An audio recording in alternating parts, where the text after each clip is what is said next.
Today on Keeping It Real, we're talking about the questions I get asked most on a day-to-day basis.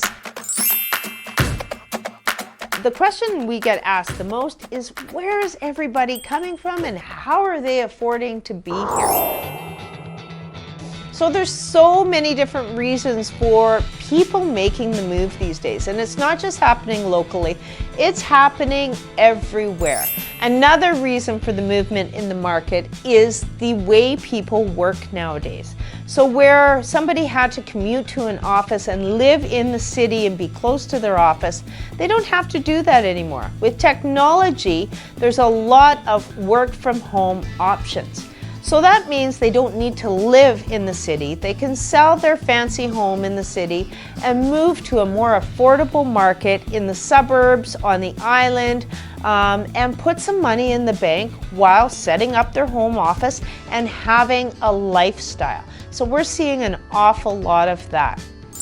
Another thing that we're seeing in the market is people are more willing than ever to sacrifice some things for their families. Where before people may have been okay with traveling 3 or 4 times a year across the country to go and visit their children and their grandchildren, or vice versa, visit the parents, it's not that way anymore. And that had a lot to do with the pandemic, where people didn't get to travel as often. They went 2 years without seeing their families on the other parts of the country.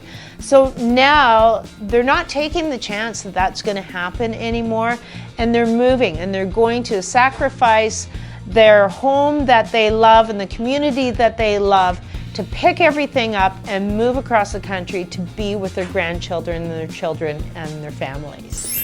So to reiterate, how are people affording to come here? Well, it's a lot of the people coming from the bigger markets for various reasons, whether it's family ties or whether it's lifestyle changes and not having to work in the city job anymore. The equity has just been piling up for people, and they're able to afford to buy that smaller, quieter, more peaceful lifestyle. And that is what we're all looking for as humans in this day and age.